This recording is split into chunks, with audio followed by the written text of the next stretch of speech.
We weren't sure whether or not to say thanks be to God.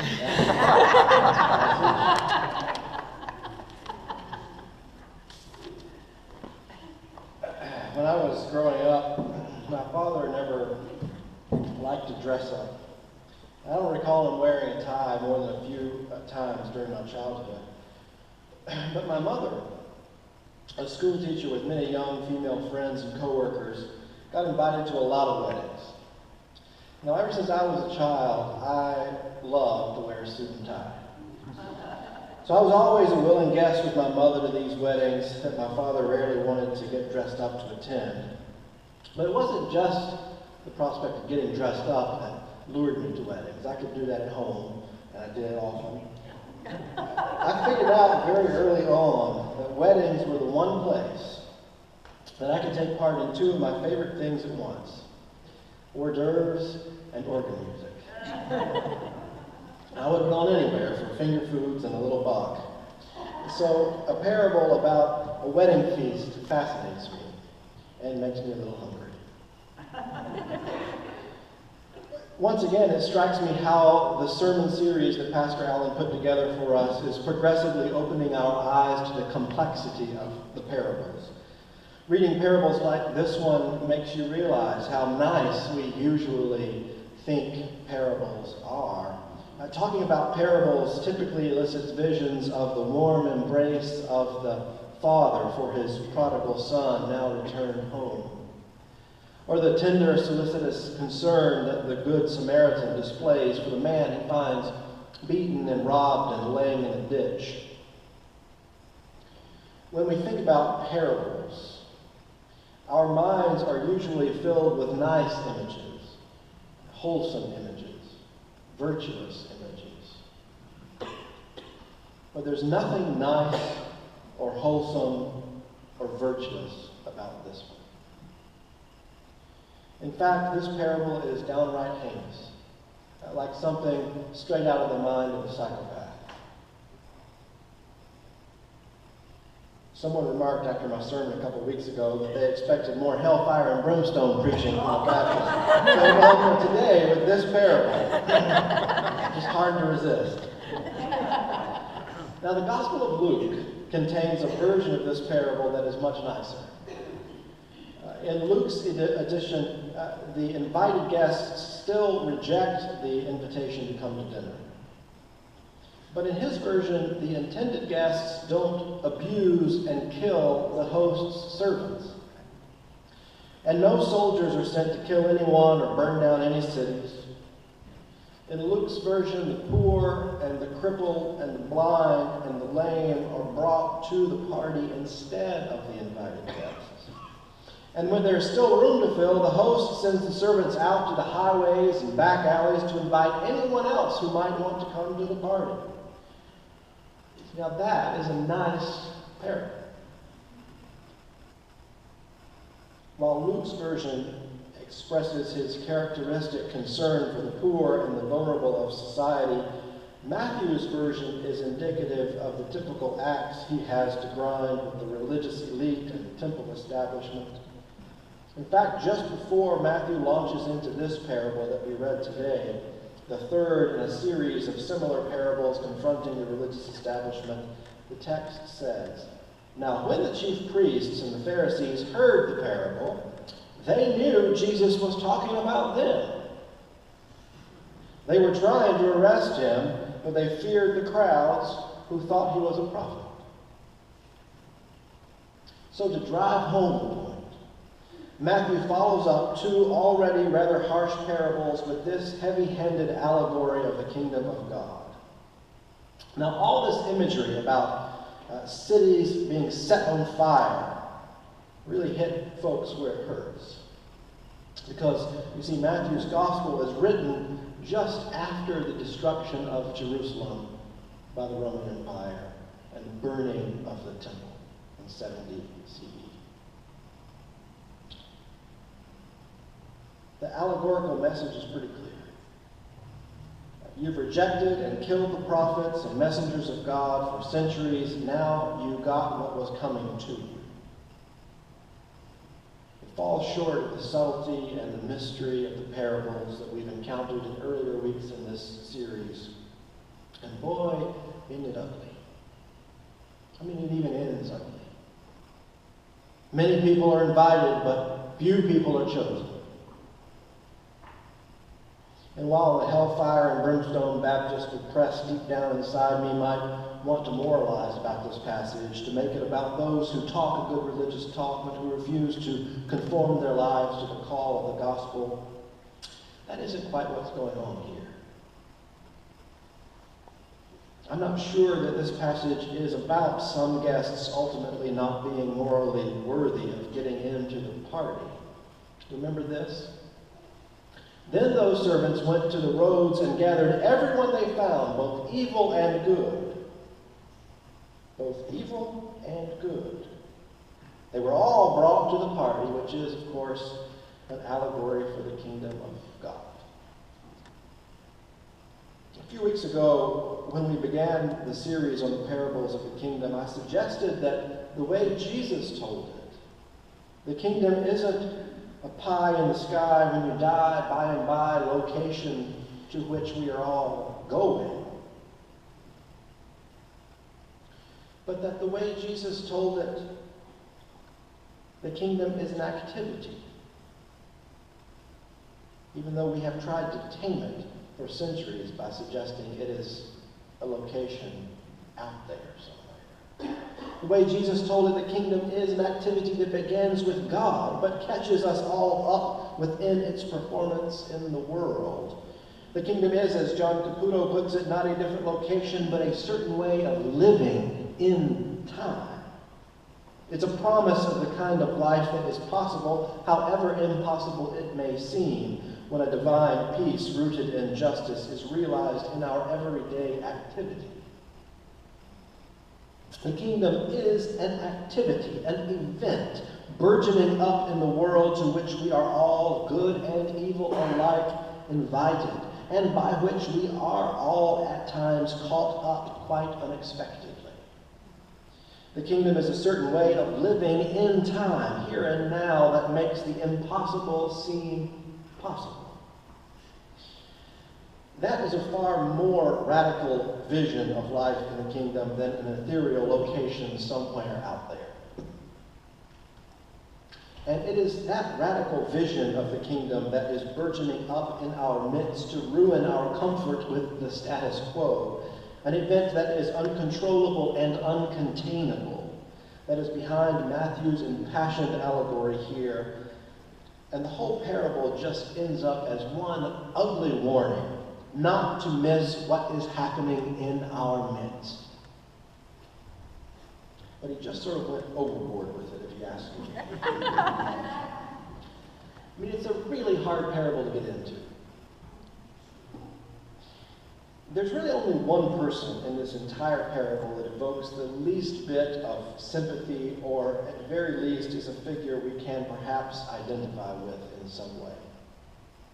Now when the king came in and saw the guests, he spotted a man who wasn't wearing wedding clothes. He said to him, "Friend, how did you get in here without wedding clothes?"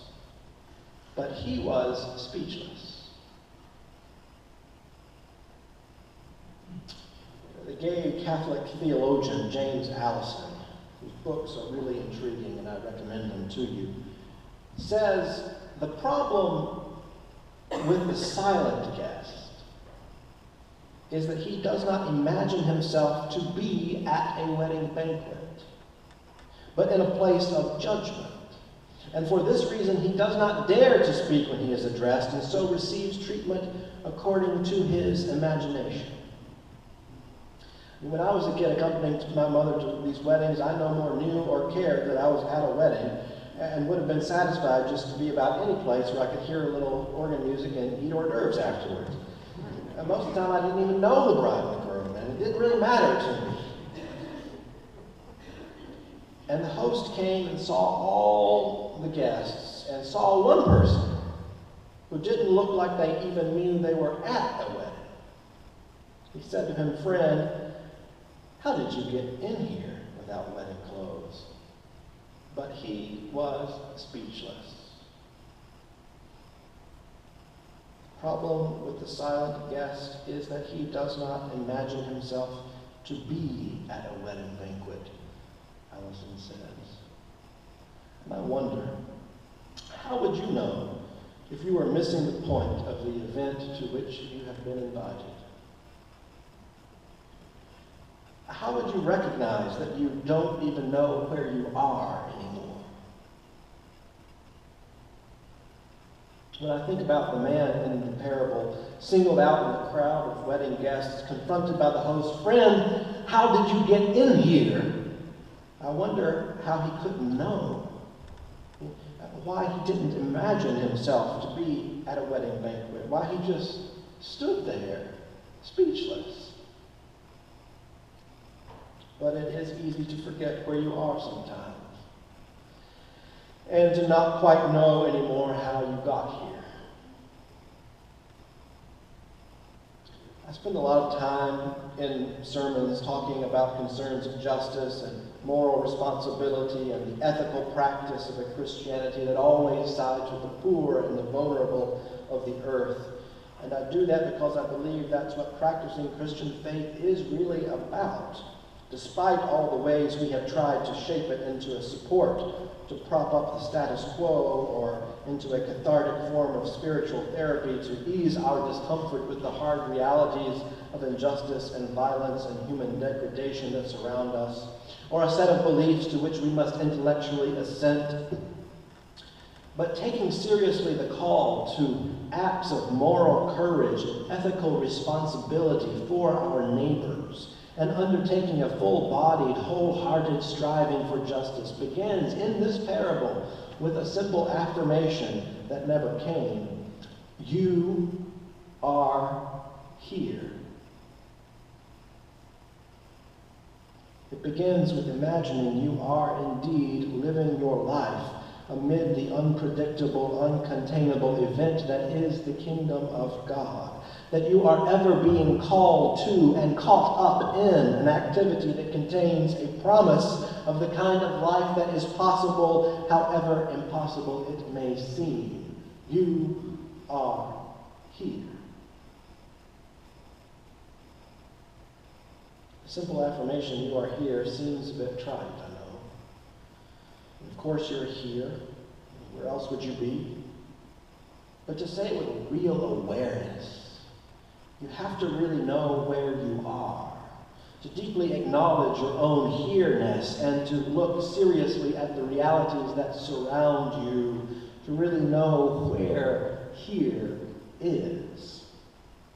Now a man, when the king came in and saw the guests, he spotted a man who wasn't wearing wedding clothes. He said to him, "Friend, how did you get in here without wedding clothes?" But he was speechless. Where were this man's friends? Was he really there at the wedding party all by himself? Could no one have noticed this man's speechlessness and come to him with the simple affirmation, "You are here, look around you and take it all in"? But it's easy to forget, to become speechless when we are alone in the still of the night with only our thoughts, and suddenly we are confronted with the question, where am I? And how did I get here? And is this really where I belong? I'm taken by Allison's notion that the problem with the silent guest is that he does not imagine himself to be at a wedding banquet, but in a place of judgment, and for this reason does not dare to speak when he is addressed, and so receives treatment according to his own imagination. And I think about all those great figures who seem to really know where they were, and who could look around them at the realities of suffering and injustice and see the need for acts of peace and healing, who knew themselves to be living within the event, the activity, the way of living in time that is the kingdom. Normal, everyday folks. I mean, they just had their imaginations shaped differently and acted accordingly. People like the few gay members of a Catholic parish who were denied participation in the Eucharist again and again as they approached the altar to receive the gifts of bread and cup, symbols of the kingdom. Week after week, they were turned away by their priest who had heard their private confessions and refused to allow gay and lesbian people to partake in Holy Communion. It wasn't the first time that they were denied access to the table of the Lord, but this time, those excluded by the gatekeepers of the possible could imagine themselves not in a place of judgment, but at a wedding banquet, an event of the kingdom burgeoning up around them, catching them all up within its activity. Renting space in a hotel lounge with a makeshift altar constructed from cocktail tables, this small group of gay Catholics formed a new congregation that eventually took the name the Eucharistic Catholic Church, a reminder of the sacrament once but never again denied them. And if you thought this story took place in 1960s or 1970s in places like New York or San Francisco, you would be dead wrong about that. No, the founding of the first congregation by lesbian and gay Christians, a congregation of gay and straight members, racially integrated and inclusive of people from a wide variety of denominations, happened in 1946 in Atlanta, Georgia. Gay and straight members, racially integrated, cross-denominational, 1946, Atlanta, Georgia, the heart of the American South. Nothing could be more impossible than to imagine that possibility. They were caught up in the activity of the kingdom of God. Their imaginations no longer limited by the realities of exclusion and hatred. They could say to one another and with one another, "You are here," being caught up in the activity of the kingdom burgeoning up in our midst. Now when the king came in and saw the guests, he spotted a man who wasn't wearing wedding clothes, and he said to him, "Friend, how did you get in here?" But he was speechless. Allison says the problem with the silent guest is that he does not imagine himself to be at a wedding banquet, and so receives treatment according to his imagination. His eyes weren't open to what was going on around him, his imagination too captivated with the status quo to be caught up with visions of the kingdom. And I wonder today, one day after the verdict in the trial of Michael Dunn, what about our eyes? What about our imaginations? If you're not familiar with the case, Dunn, a middle-aged white man, confronted 4 black teenagers in their vehicle at a gas station parking lot in Florida because of what he described to his fiancée as their loud thug music. When the teenagers didn't comply with his request to turn down the music, he retrieved his 9mm pistol from his glove compartment and fired 10 shots into the young men's car, killing 17-year-old Jordan Davis. Mr. Dunn seemed to have had a little problem with his imagination, as he told the court that the men in the vehicle threatened him with a shotgun, despite police never finding a shotgun and no one at the gas station ever seeing one, and Mr. Dunn never mentioning the shotgun to his fiancée in the days after the shooting when they returned to their hotel room for a nice night's sleep, or on their 2.5-hour drive back home the next morning. The people of Florida seem to have had a little problem with their imagination too, as Mr. Dunn only needed to be convinced that he saw a shotgun, only to have imagined that it was really true at the time, in order to be protected under Florida's self-defense laws. So the jury, imaginations shaped by the status quo, couldn't agree on whether or not he had actually acted in self-defense when he fired his weapon into a car full of unarmed teenagers. And today, we too must question our own imaginations as American citizens in a country where, as Atlantic writer Tanisha Coates says, quote, racism must be properly understood as an intelligence, as a sentience, as a default setting, which likely to the end of our days we shall unerringly return, end quote. Just how exactly are our imaginations being shaped?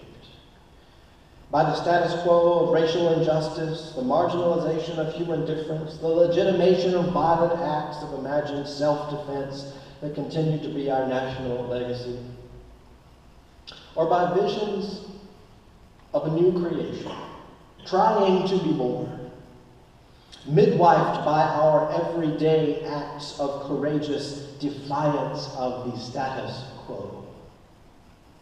Today, on a day when we received in the early service 6 new members into this congregation, can we see this parable as a reminder of our own call to belonging and to participation within a community that will stand by us in our speechlessness and our confusion and our unbelief at the reality that surrounds us, with the reminder, you are here?